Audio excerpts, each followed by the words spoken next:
तो जियो technical engineering के इस ऑनलाइन प्लेटफॉर्म पे आप लोगों का स्वागत है। हम लोग इससे पहले फर्स्ट यूनिट पढ़े थे। जो भी सिलेबस था वो ऑलमोस्ट कंप्लीट कर चुके हैं। आज से हम लोग प्रयास करेंगे कि सेकेंड यूनिट स्मूथली कंप्लीट किया जाए और क्या क्या टॉपिक्स हैं वो देखते हैं क्या क्या पढ़ना है। तो आज से हम लोग स्टार्ट करेंगे सेकेंड यूनिट। तो सेकेंड यूनिट में यूनिट सेकेंड, तो मॉड्यूल सेकेंड अगर एकेटीयू के एग्जाम के पॉइंट ऑफ व्यू से हम लोग देखें तो जितने भी सिलेबस हैं जियो टेक्निकल इंजीनियरिंग के उनको मॉड्यूल में डिवाइड कर दिया गया है। और जब हम लोग कंपटीशन के एग्जाम के सिलेबस अगर हम देखेंगे तो ये सारे मॉड्यूल को आपस में मर्ज करके जियो टेक्निकल सब्जेक्ट बनाया गया होगा। तो सारे टॉपिक्स मिलेंगे कंपटीशन के एग्जाम में भी। तो अगर सेकेंड यूनिट की हम लोग बात करें जो पढ़ने वाले हैं, फर्स्ट इसमें पढ़ेंगे वाटर के बारे में। वाटर हाइड्रोलिक्स भी कह सकते हैं, वाटर हाइड्रोलिक्स। तो फर्स्ट जो टॉपिक पढ़ना है सेकेंड में, first water hydraulics. Water hydraulics का यहाँ पे एडवांटेज क्या है कि अगर कोई सॉइल सैंपल है और उसके थ्रू वाटर अगर फ्लो कर रहा है तो जब फ्लो करेगा तो क्या क्या टेक्निकल टर्म्स हम लोग यहाँ पे पढ़ने वाले हैं और क्या क्या फ्लो के जो कंडीशंस है वो उन्हें क्या बोलते हैं, और जो वाटर फ्लो करेगा उसको हम लोग क्या बोलते हैं, एबिलिटी। तो सेकेंड जो टॉपिक यहाँ पढ़ेंगे हम लोग स्ट्रेसेस इन सोयल, सोयल मास। और थर्ड जो टॉपिक पढ़ेंगे परमिएबिलिटी।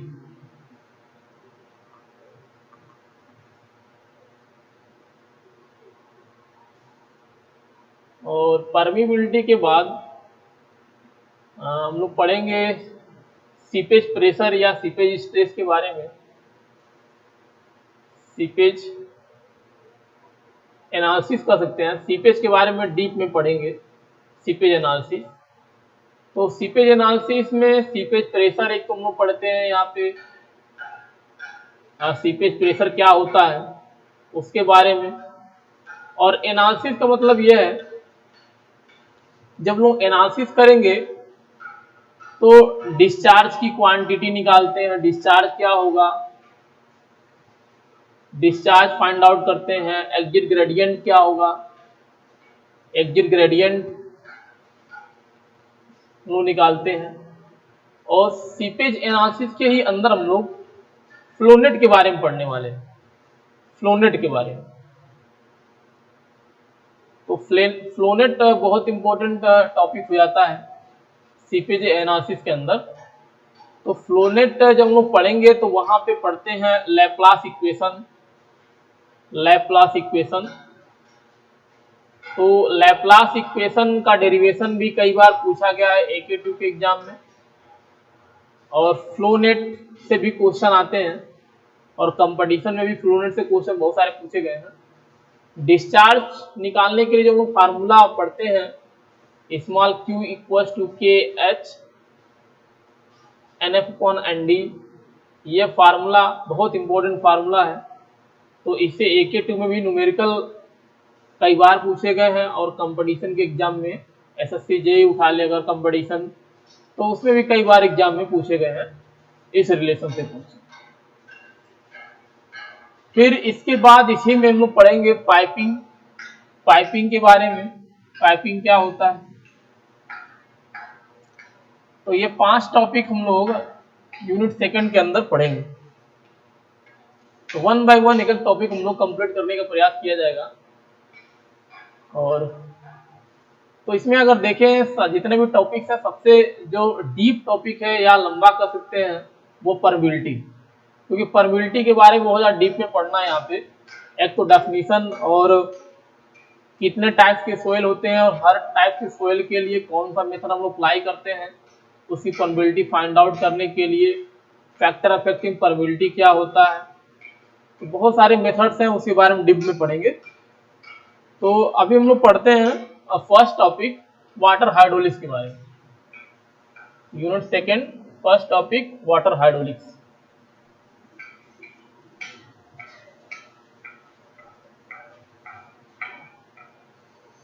तो वाटर हाइड्रोलिक्स का मीनिंग यहाँ पे है कि एक्चुअल में वाटर हाइड्रोलिक्स मतलब ये है कि अगर कोई सॉइल सैंपल है और उसके थ्रू वाटर फ्लो कर रहा, अगर आपका ये सॉइल सैंपल है तो इसमें बहुत सारे सॉलिड पार्टिकल्स होंगे। तो ये सॉलिड पार्टिकल है और इसके थ्रू अगर वाटर का फ्लो करा रहे हम लोग, ये वाटर का free surface of water,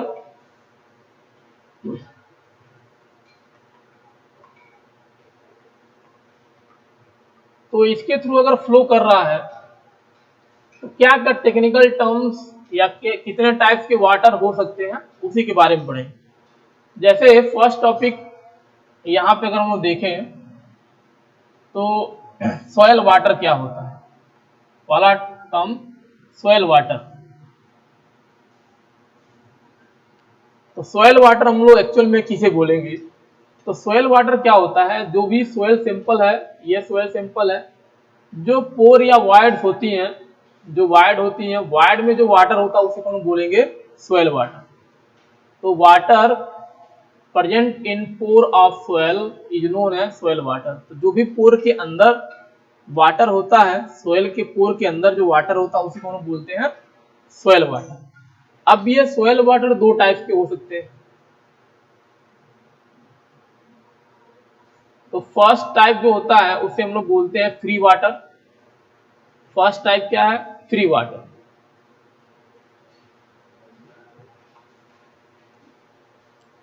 first type free water क्या होता है, फ्री वाटर ऐसी वाटर होती है सॉइल सैंपल के अंदर जो वन प्लेस से अनदर प्लेस तक क्या होता है, मूव कर सकता है। यानी एक प्लेस से अगर हम लोग बोले कि यहाँ पे कोई पोर है, यहाँ पे कोई वाइड है, एक वाइड ले लिए या एक पोर कह सकते हैं, यहाँ पे वाटर है, तो अगर ये वाटर इस पोर से दूसरे पोर में, यहाँ पे कोई पोर है, यहाँ पे कोई पोर है, तो इस पोर से चल के इस पोर तक जा रहा है, तो इस वाटर को हम लोग बोलते हैं फ्री वाटर। तो अगर कोई वाटर यानी सॉइल वाटर एक प्लेस से दूसरे प्लेस पे मूव कर रहा है due to influence of gravity force, उस वाटर को हम लोग बोलते हैं फ्री वाटर। तो water which move from one place to another place due to influence of gravity force is known as free water. तो हम लोग एक चीज और भी जानते हैं, जब भी वाटर मूव करेगा, वाटर फ्लो ऑफ वाटर ये कब होता है, वाटर तभी फ्लो करेगा जब लेवल में डिफरेंस हो, यानी difference of level, difference in level. यानी अगर एक लेवल ये है, यहाँ पे वाटर है, यहाँ पे वाटर है, और दूसरा लेवल यहाँ पे है, ये दूसरा लेवल मान ले रहे हैं, तो यह यहाँ से यहाँ तभी चलेगा जब इनके लेवल में डिफरेंस हो। तो वाटर कब कैसे मूव करता है, लेवल डिफरेंस के कारण। इसी को हम लोग बोलते हैं ग्रेडियंट। तो ग्रेडियंट के कारण वाटर क्या करता है, एक प्लेस से दूसरे प्लेस पे मूव करता है। तो जैसे हीट अगर हॉट बॉडी से कूल में जाती है तो उसके लिए क्या कंडीशन है कि हीट का डिफरेंट होना चाहिए। ऐसे ही अगर वाटर का फ्लो होना है तो फ्लो तभी करेगा जब लेवल में डिफरेंस हो। जो लेवल में डिफरेंट होता है उसी को हम लोग, मान लीजिए एक लेवल यहाँ पे है, दूसरा लेवल यहाँ पे है, या एक लेवल यहाँ है, दूसरा लेवल यहाँ पे है, तो एक रेफरेंस एक्सिस से हम लोग दोनों लेवल की हाइट मेजर करते हैं।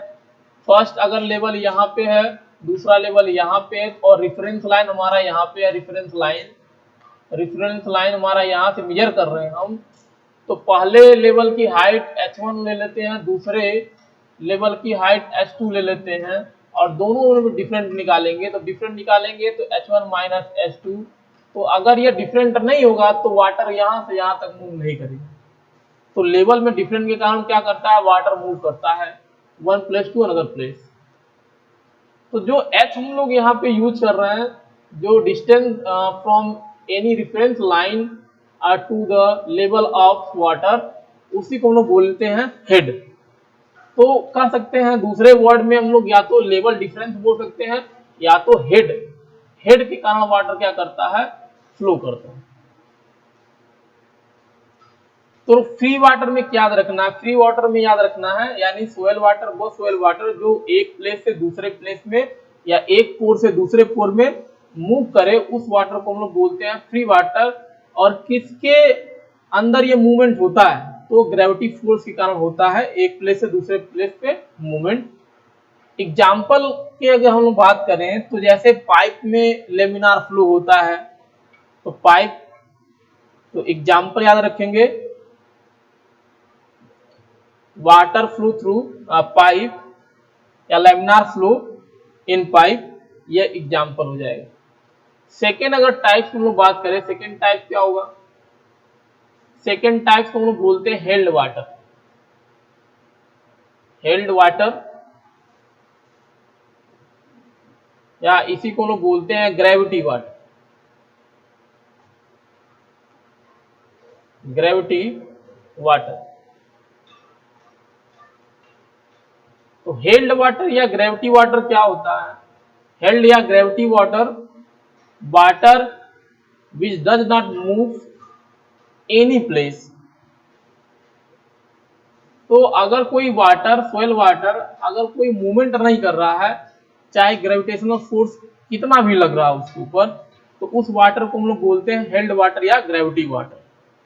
तो इसमें कोई मूवमेंट नहीं होता है, तो याद रखेंगे इस वाटर में मूवमेंट जो होगा, मूवमेंट वह नहीं होगा। और इस वाटर के केस में याद रखेंगे जो मूवमेंट होता है वह होता है, वह होगा। तो इसमें मूवमेंट नहीं होता है और इसमें मूवमेंट होता है। तो हेल्ड वाटर नाम से, वर्ड से हम लोग पकड़ सकते हैं, हेल्ड वाटर ऐसी वाटर होगी जो वहीं पे, यानी किसी पोर में अगर वाटर है सोयल वाटर, तो वहीं को ही पड़ा रहेगा, मूव नहीं करेगा। तो इस वाटर को हम लोग बोलते हैं हेल्ड वाटर या ग्रेविटी वाटर। ग्रेविटी वाटर या हेल्ड वाटर को फर्दर क्लासिफाई किया गया है।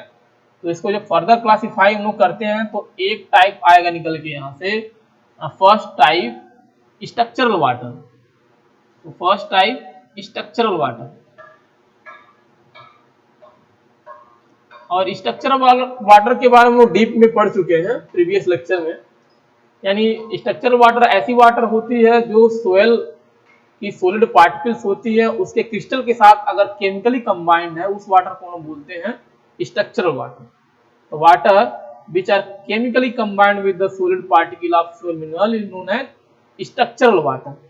तो स्ट्रक्चरल वाटर तभी रिमूव कर सकते हैं जब आप किसी क्रिस्टल को, सोयल के क्रिस्टल को आप ब्रेक करेंगे, तो क्या होता है, स्ट्रक्चरल वाटर आपका रिमूव होता है। दूसरा कंडीशन यह है स्ट्रक्चरल वाटर रिमूव करने का कि अगर टेम्परेचर की वैल्यू बियॉन्ड 110 डिग्री टेम्परेचर है, तो स्ट्रक्चरल वाटर रिमूव करते हैं।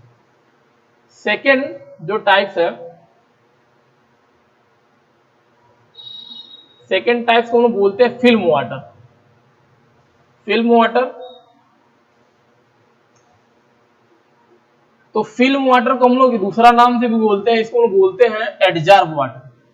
फिल्म वाटर या इसी को हम बोलते हैं एडजॉर्ब वाटर।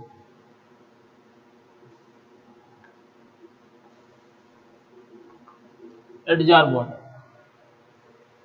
अब फिल्म वाटर या एडजॉर्ब वाटर होता क्या, तो अगर कोई वाटर सोयल सॉलिड के सरफेस पे पाया जाए, अगर कोई वाटर सोयल की जो सॉलिड पार्टिकल्स होते हैं उसके सरफेस पे पाया जाए, उस वाटर को हम लोग बोलते हैं एडजॉर्ब वाटर। एडजॉर्ब जो होता है यह सरफेस फिनोमिना होता है, एब्जॉर्ब जो होता है इंटरनल फिनोमिना होता है। तो अगर कोई वाटर सॉलिड पार्टिकल के सरफेस पे पाया जाएगा तो उस वाटर को हम लोग बोलते हैं फिल्म वाटर या एडजॉर्ब वाटर। अब ये कैसे पाया जाता है, तो जितने भी वेपर बनते हैं, जितने भी वाष्प बनेंगे, तो वाष्प के कंडेंसेशन के कारण जो सरफेस पे बूंदेदार यानी छोटे छोटे पार्टिकल, छोटे छोटे ड्यू के फॉर्म में जो वाटर चिपके रहते हैं सरफेस पे, उसी वाटर को हम बोलते हैं फिल्म या एडजॉर्ब वाटर। तो इसमें याद रखेंगे ये कहाँ से पाया जाएगा, तो due to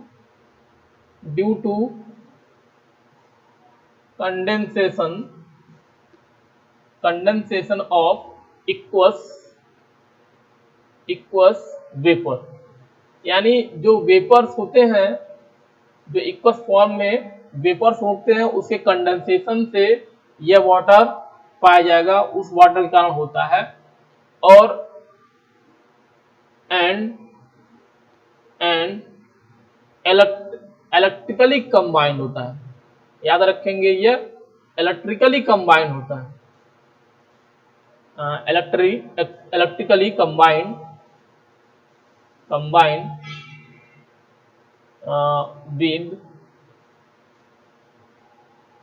with solid particle.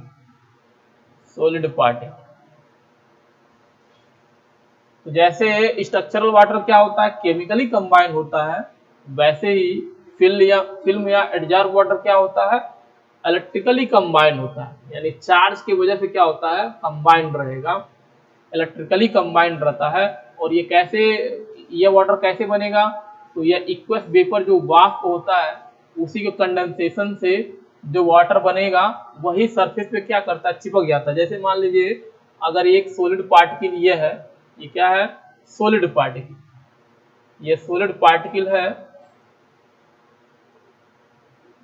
अब इसके सरफेस पे जो वाटर इस तरह से फिल्म फॉर्म में ऐसे चिपका हुआ होगा, इस तरह से इसके सरफेस पे बूंद के ड्यू फॉर्म में होते हैं, तो इसी को हम लोग बोलते हैं एडजॉर्ब वाटर, इसी को हम लोग बोलेंगे एडजॉर्ब वाटर। तो फिल्म और adsorb water found in condensation of aqueous vapor are due to electrically combined with the solid particle is known as adsorb or film water. Adsorb and film water, adsorb or film water have more viscous and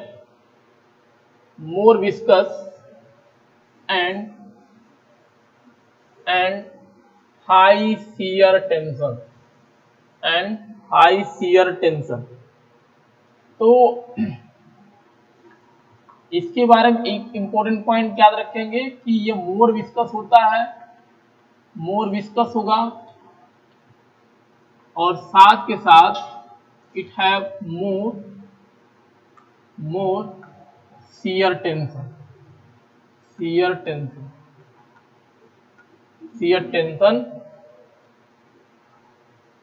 then normal water, यानी normal water के compare में then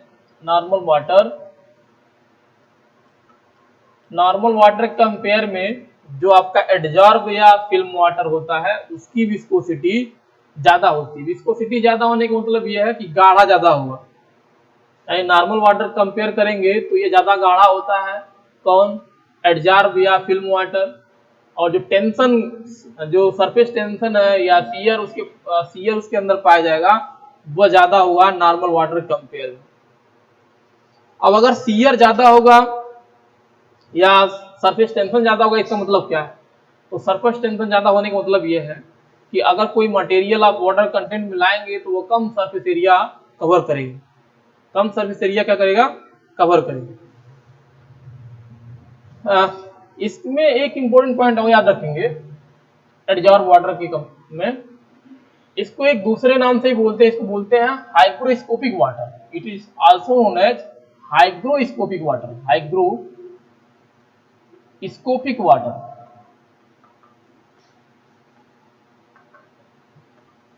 It is also known as hygroscopic water. Sometimes it is also called as hygroscopic water.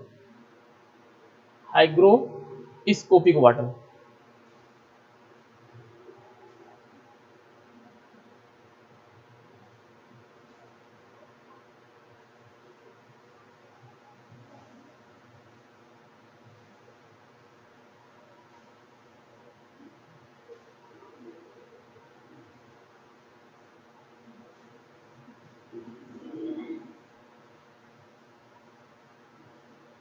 Third type होता है, तीसरा type capillary water. तो first type था structural, second adsorb water and third capillary water. Capillary water, capillary water क्या होता है? तो water presence in पोर और इंटरस्टिक्स। तो कैपिलरी वाटर क्या होगा? अगर ये पोर है, अगर हम लोग बोल रहे हैं इसको पोर है ये, तो पोर के अंदर जो वाटर, कोई वाटर है, अगर ये वाटर पोर के अंदर जो वाटर है, अगर ये वाटर कैपिलरी एक्शन के कारण यहाँ पे आया है, अगर ये पोर के अंदर जो वाटर है जिसको हम लोग बोल रहे हैं सॉइल वाटर, अगर ये कैपिलरी फोर्स के कारण यहाँ पे है या कैपिलरी एक्शन के कारण यहाँ आया है, तो उस वाटर को हम लोग बोलते हैं कैपिलरी वाटर। तो soil water which present in core or interstices of the soil due to capillary force, due to capillary force और capillary action is known as capillary water। अगर कोई वाटर पोर के अंदर कैपिलरी एक्शन से या capillary force के कारण आ रहा है तो उसे हम बोलते हैं कैपिलरी वाटर। तो इसमें याद रखेंगे कि यह किसके कारण होना चाहिए? Due to capillary action, due to water due to capillary action, capillary action.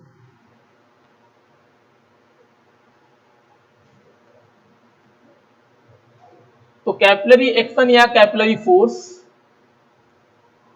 अब कैपिलरी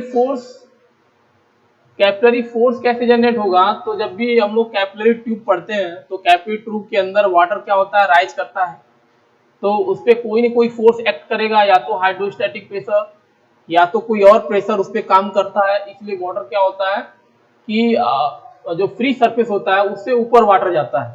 जैसे अगर मान लीजिए एक बड़ा सा जार है और जार के ऊपर हम लोग कैपिलरी ट्यूब डाल रहे हैं और वाटर का फ्री सरफेस, पहले यहाँ पे कोई फ्री सरफेस यहाँ है, लेकिन फ्री सरफेस यहाँ है, फिर भी जो कैपिलरी ट्यूब है वाटर, कैपिलरी ट्यूब के अंदर वाटर यहाँ तक जाता है।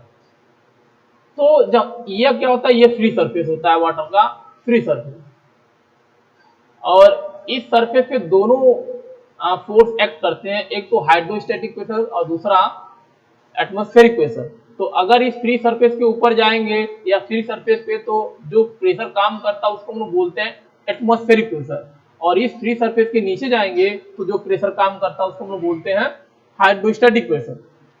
तो कैपिलरी ट्यूब के अंदर जो फ्री सरफेस के नीचे जो प्रेशर काम करता है उसको हम लोग बोलते हैं हाइड्रोस्टैटिक प्रेशर, और कैपिलरी ट्यूब के अंदर फ्री सरफेस के ऊपर जो प्रेशर काम करता है उसे हम लोग बोलते हैं कैपिलरी टेंशन। तो इसका मतलब यह है कि जो वाटर कैपिलरी ट्यूब के अंदर चढ़ रहा है, कहीं कहीं उसको प्रेशर काम करता है, कोई फोर्स काम करेगा, तो उसी फोर्स को, उसी प्रेशर को हम लोग बोलते हैं कैपिलरी फोर्स या कैपिलरी प्रेशर बोलते हैं। अब ये जो प्रेशर है या फोर्स है ये डिपेंड करता है, तो ये depends on, capillary force depends on capillary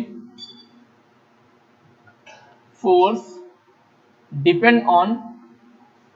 depend on surface tension, surface tension।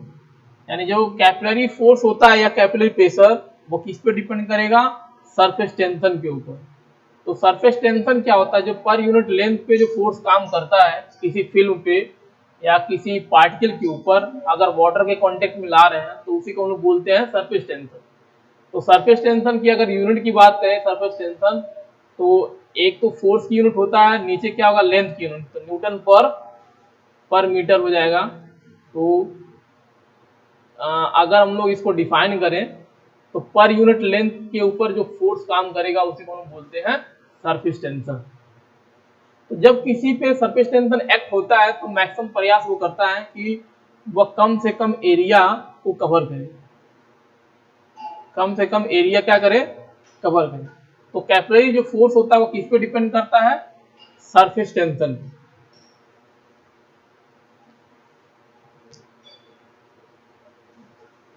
और जब भी हम लोग बात करते हैं कैपिलरी वाटर की, तो यह जैसे मान लीजिए एक पार्टिकल हम लोग यहाँ पे ले रहे हैं, दूसरा पार्टिकल यहाँ पे ले रहे हैं, और यहाँ पे ये वॉइड की अगर हम लोग एरिया कंसीडर करके चल रहे हैं, तो जो भी वाटर होगा यहाँ पे जो राइज करेगा इस तरह से बढ़ता जाएगा, यानी हाइट को बढ़ाता जाएगा। ये क्या है, कैपिलरी एक्शन के कारण ये जो हाइट है वाटर का वो राइज कर रहा है। तो इसका मतलब ये है कि पहले वाटर यहाँ पे कहीं लेवल था, यहाँ पे, अब यहाँ बढ़ गया, फिर यहाँ चला गया, तो कहीं न कहीं ये कैपिलरी एक्शन के कारण ये चीजें हो रही है।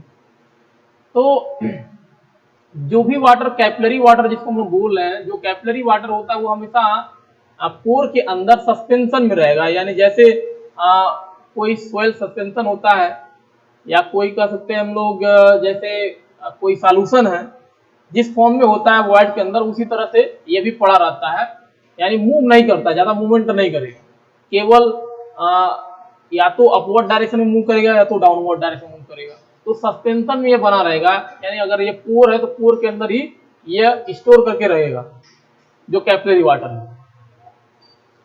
तो कैपिलरी वाटर में याद रखेंगे कि अगर कोई पोर के अंदर वाटर है और वह कहीं ना कहीं कैपिलरी एक्शन के कारण आया है, कैपिलरी एक्शन के कारण वहां पे अवेलेबल है, या कैपिलरी फोर्स के कारण अवेलेबल है, तो उस वाटर को हम लोग बोलेंगे कैपिलरी वाटर।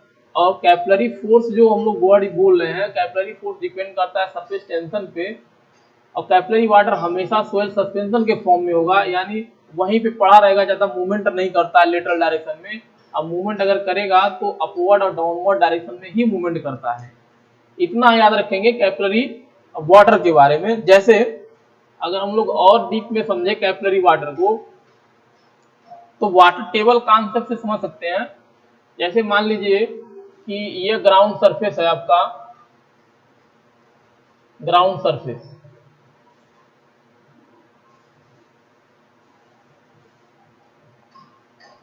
और वाटर टेबल कहीं यहाँ पे, वाटर टेबल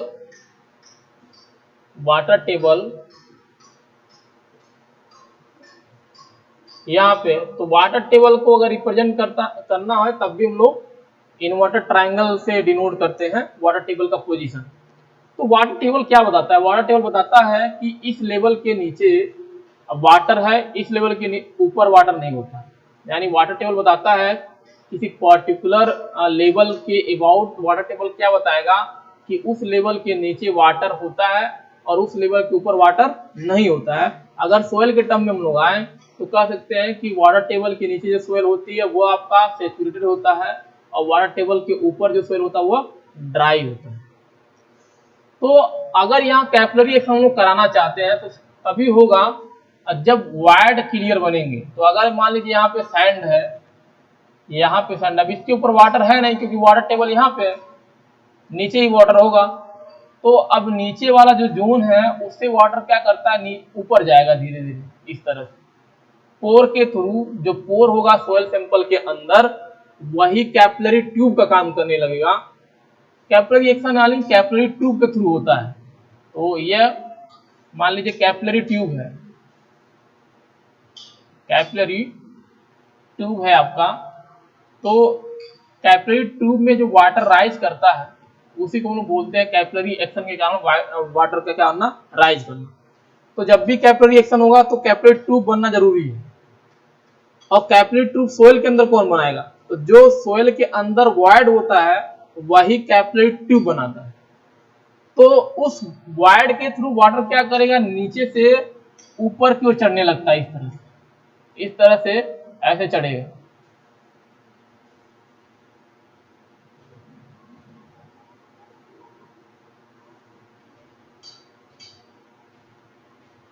तो ये जो जोन है यहाँ पे कैपिलरी एक्शन हुआ। तो जो वाटर, अब पहले वाटर यहाँ नहीं था, अब वाटर आ गया, इसका मतलब ये है कि ये कैपिलरी एक्शन यहाँ पे हुआ है। तो इसी को हम लोग बोलते हैं कैपिलरी एक्शन। सोयल के केस में हम लोग बोलेंगे कैपिलरी एक्शन हुआ। अब ये सोयल क्या है, पहले ड्राई था, अब ड्राई नहीं है, इसे अब इस जोन को, पूरा जो जोन बना है वाटर राइज करने के बाद इस जोन को हम बोलते हैं जोन ऑफ कैपिलरी सेचुरेशन।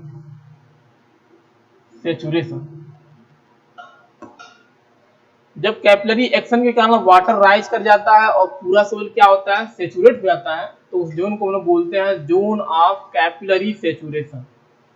इसके ऊपर अगर कोई जोन है पार्शियली पहुंचा है, पूरा का पूरा वाटर नहीं पहुंचा है, कहीं कहीं केवल राइज किया है, रैंडमली हुआ है कहीं, यानी पूरा सोइल कंप्लीटली सेचुरेटेड नहीं हुआ है, तो उस जोन को हम बोलते हैं जोन ऑफ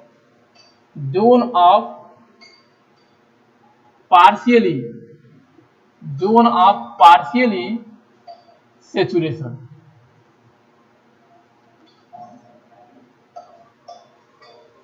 तो ये अलग अलग जोन बन जाता है किसी काम, कैपिलरी एक्शन के काम। अब जितनी हाइट तक वाटर राइज करता है, मान लीजिए वाटर टेबल यहाँ पे है और इतना हाइट कैपिलरी एक्शन के कारण राइज हुआ है, तो इस हाइट को बोलेंगे, ये अगर हाइट इतनी हाइट तक कैपिलरी एक्शन हुआ है, अगर इतनी हाइट तक कैपिलरी एक्शन हुआ है, ये जो हाइट है इतने हाइट तक ही कैपिलरी एक्शन हुआ है, इस हाइट को हम बोलते हैं कैपिलरी फ्रिंज। इस हाइट को हम लोग क्या बोलते हैं, कैपिलरी फ्रिंज। जितने हाइट में कैपिलरी एक्शन होता है उस हाइट को हम बोलते हैं कैपिलरी फ्रिंज, तो याद रखें। तो इस तरह से मैकेनिज्म, जब कैपिलरी एक्शन सोइल के अंदर होता है तो ये सारे मैकेनिज्म होते हैं। और हम लोग आगे पढ़ेंगे भी कि कैपिलरी एक्शन अगर सोइल स्टेटा के अंदर हो रहा है, कहीं वाटर टेबल का पोजीशन है और कैपिलरी एक्शन हो रहा है, तो न्यूमेरिकल या स्ट्रेस में कैसे चेंजिंग आता है, क्या इफेक्ट करता है, डीप में हम लोग पढ़ेंगे इसके बारे में भी, कि अगर वाटर राइज कर रहा है तो प्रेशर कैसे इंक्रीज और डिक्रीज होता है। तो तीसरा जो टाइप था कैपिलरी वाटर के बारे में था, तो कैपिलरी वाटर के बारे में इतना याद रखना बहुत जरूरी है। नेक्स्ट जो टॉपिक हम लोग देखते हैं इसमें,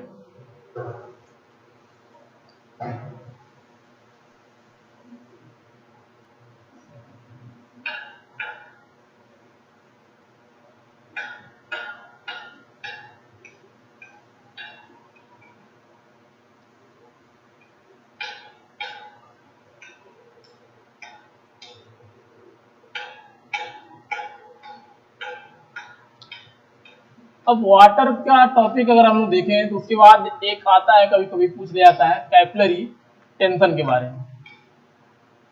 कैपिलरी टेंशन,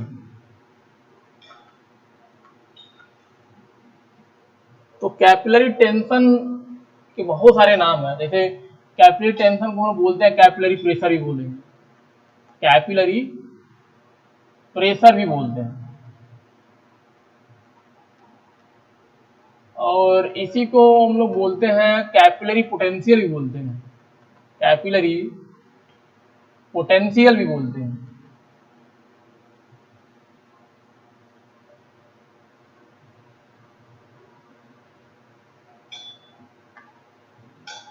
और इसी को हम लोग बोलते हैं सॉइल सेक्शन भी बोलते हैं। तो ये सब नाम एक ही है, सबका मीनिंग एक ही है, capillary tension, capillary pressure, capillary potential, soil section, सब एक ही है।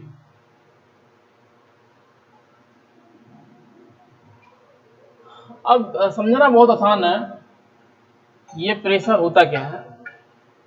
तो जो वाटर कैपिलरी ट्यूब के अंदर होता है, जैसे मान लीजिए वाइट सेम डायग्राम हम लोग ले लेते हैं, ये कैपिलरी ट्यूब है और इसके अंदर वाटर है,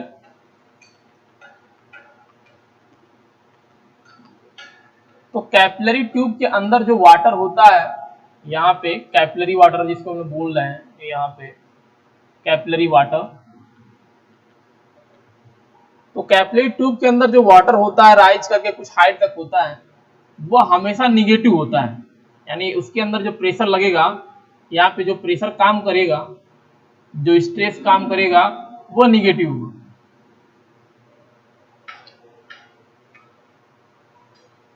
तो pressure on capillary water above free water table या free surface of water is negative. तो जो भी कैपिलरी ट्यूब है उसके अंदर जो वाटर होता है वो निगेटिव प्रेशर होता है। अब निगेटिव प्रेशर क्यों होता है? निगेटिव प्रेशर इसलिए होता है क्योंकि यह जो एटमॉस्फेरिक प्रेशर है उससे कम होता है। निगेटिव क्यों? तो निगेटिव साइन इसलिए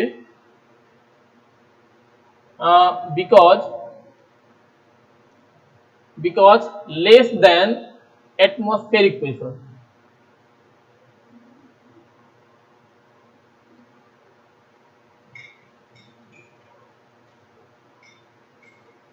तो कैपिलरी ट्यूब के अंदर जो कैपिलरी वाटर होता है उसमें जो प्रेशर लगता है वो निगेटिव होता है, निगेटिव टेंशन काम करता है उस पर। अब निगेटिव इसलिए क्योंकि इसकी जो वैल्यू है ये जो प्रेशर या इस टेंशन की वैल्यू है, जो स्ट्रेस की वैल्यू है एटमॉस्फेरिक प्रेशर से क्या होता है, कम होता है, इसलिए इसे हम लोग निगेटिव प्रेशर बोलते हैं। तो इसी निगेटिव, अब निगेटिव प्रेशर कम है चूंकि एटमॉस्फेरिक प्रेशर से, इसलिए इसे हम लोग बोलते हैं कैपिलरी टेंशन या कैपिलरी प्रेशर या कैपिलरी पोटेंशियल या सॉइल सक्शन। तो एक चीज याद रखेंगे, जो यहाँ पे फ्री सरफेस होता है, फ्री सरफेस के नीचे जो प्रेशर काम करेगा उसे हम लोग बोलते हैं हाइड्रोस्टैटिक प्रेशर। और फ्री सरफेस के ऊपर अगर वाटर है कैपिलरी ट्यूब के अंदर तो उस पर जो प्रेशर लगता है वो निगेटिव टेंशन काम करता है। तो फ्री सरफेस के नीचे हाइड्रोस्टैटिक और फ्री सरफेस के ऊपर जो प्रेशर लगता है वो टेंशन लगता है, तो कैपिलरी टेंशन बोलते हैं उसी। फ्री सरफेस के नीचे हाइड्रोस्टैटिक और फ्री सरफेस के ऊपर अगर वाटर है, फ्री सरफेस के ऊपर एक्चुअल में पूरा का पूरा हर जगह क्या है, एटमॉस्फेरिक प्रेशर लगता है, लेकिन अगर वाटर है फ्री सरफेस के ऊपर तो उस पर कैपिलरी टेंशन लगता है। फ्री सरफेस के ऊपर वाटर अगर नहीं है तो हर जगह एटमॉस्फेरिक प्रेशर लगेगा, अगर वाटर है तो उस पर कैपिलरी टेंशन लगता है। और वो कैपिलरी टेंशन उसकी वैल्यू निगेटिव लेते हैं क्योंकि वो एटमॉस्फेरिक प्रेशर से क्या होता है, कम होता है। तो उसी निगेटिव टेंशन को हम लोग बोलते हैं कैपिलरी टेंशन या कैपिलरी प्रेशर या कैपिलरी पोटेंशियल या सॉइल सेक्शन। अब इसकी जो वैल्यू होती है, इसकी वैल्यू अगर प्रेशर है इसकी वैल्यू H गामा W की इक्वल होगा। Hc क्या होगा, हाइट ऑफ कैपिलरी वाटर। तो अगर मान लीजिए कैपिलरी ट्यूब यह है और इसके अंदर जो वाटर राइज किया है उसकी हाइट क्या है, Hc है, तो Hc यहाँ पे लेंगे, Hc इंटू कौन राइज किया है, तो वाटर राइज किया है तो यूनिट वेट ऑफ वाटर। तो यह वैल्यू हम लोग लेते हैं और इसको डिनोट करेंगे निगेटिव से। निगेटिव क्यों, क्योंकि यह लेस देन है एटमॉस्फेरिक प्रेशर से। नेक्स्ट जो इंपॉर्टेंट पॉइंट यहाँ याद रखना है, जो मैक्सिमम वैल्यू होती है, मैक्सिमम वैल्यू वह कहाँ होता है, तो वह होता है आपका मैक्सिमम राइज पे होता है। मैक्सिमम वैल्यू जो होगा, मैक्सिमम वैल्यू वो कहां पे होता है, तो वह मैक्सिमम राइज पे होता है। यानी H की वैल्यू जितना ज्यादा होगा, H की वैल्यू जितना ज्यादा होगा कैपिलरी पोटेंशियल की वैल्यू भी उतनी ही ज्यादा होगी। तो मैक्सिमम होता है यहाँ पे जहां पे मेनिस्कस होता है, जहां पे मेनिस्कस होगा वाटर का, है ना, जितना हाइट ज्यादा होगा उतना ही पोटेंशियल ज्यादा होगा। तो मैक्सिमम यहाँ पे होगा। मिनिमम कहां पे होगा, मिनिमम वैल्यू कहां पे होगा, तो मिनिमम होता है at free water surface, at free water surface, यहां पे होता है मिनिमम। यहां पे मिनिमम कैसे डिक्रीज होगा, तो मान लीजिए यहां पे पहले वैल्यू है, इसका डायग्राम अगर क्लियर हो देखें हम लोग,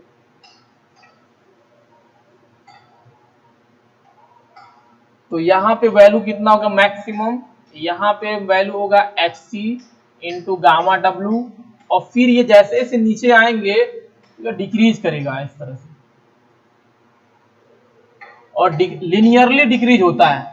कैसे डिक्रीज होगा, लिनियरली डिक्रीज होगा और फ्री सरफेस पे आके जीरो हो जाता है, फ्री सरफेस पे आके जीरो हो जाएगा। तो याद रखेंगे जो कैपिलरी टेंशन या कैपिलरी प्रेशर या पोटेंशियल होता है मैक्सिमम कहाँ पे होता है, मेनिस्कस पे, और ये लिनियरली रिड्यूस होगा और कहाँ पे आके मिनिमम हो जाता है, फ्री सरफेस पे आके मिनिमम हो जाएगा। तो इतना याद रखें। तो मैक्सिमम वैल्यू मेनिस्कस पे होता है और जीरो वैल्यू फ्री सरफेस।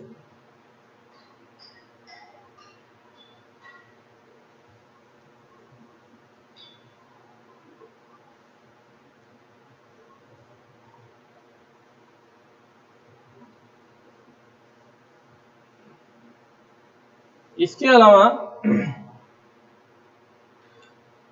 कभी कभी पूछ लिया जाएगा आपसे कांटेक्ट वाटर, कांटेक्ट वाटर क्या होता है और कांटेक्ट प्रेशर क्या होता है। Contact pressure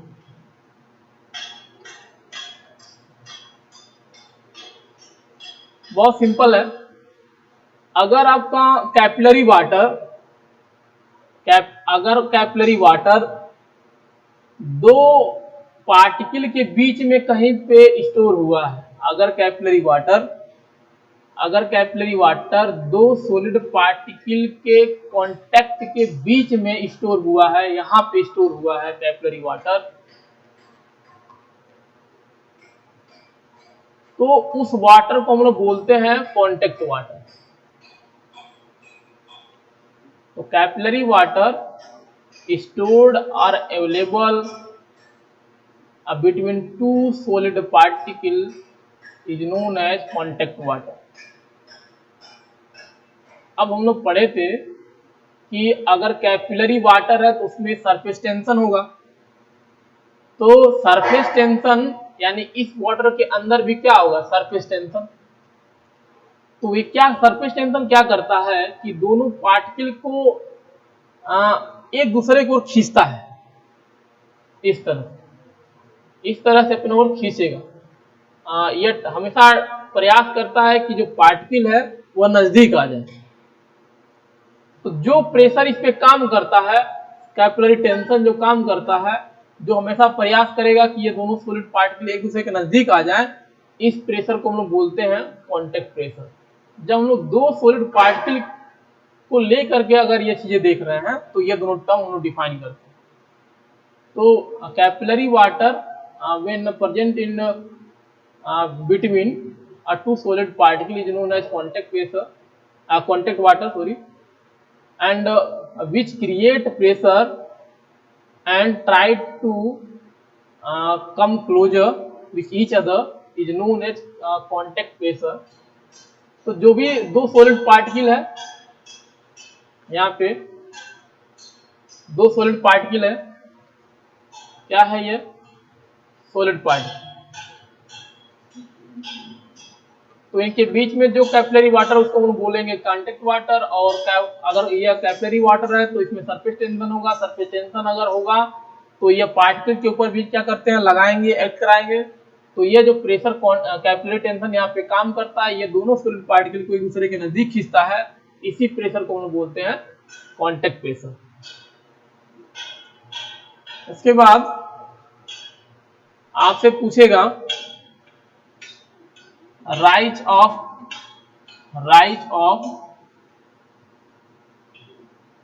capillary. तो यहां पे कह सकते हैं एक्सप्रेशन कैसे निकालेंगे आप, एक्सप्रेशन ऑफ कैपिलरी राइज या राइज ऑफ कैपिलरी। तो यहाँ पे एक्सप्रेशन ऑफ कैपिलरी राइज सही रहेगा, कैपिलरी राइज यानी कैपिलरी ट्यूब के अंदर कितना हाइट वाटर राइज करता है उसका एक्सप्रेशन कैसे निकालें।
तो अगला जो टॉपिक है एक्सप्रेशन ऑफ कैपिलरी राइज। तो हम लोग जब भी बात कर रहे थे एच क्या होता है, हाइट ऑफ कैपिलरी राइज। तो कैसे निकालते हैं ये हम लोग अगले वाले टर्म पे पढ़ेंगे, नेक्स्ट वीडियो में पढ़ेंगे। तो आज के लिए ही यहीं से हम लोग स्टार्ट समाप्त करते हैं क्लास। आज के लिए इतना ही। Thank you very much.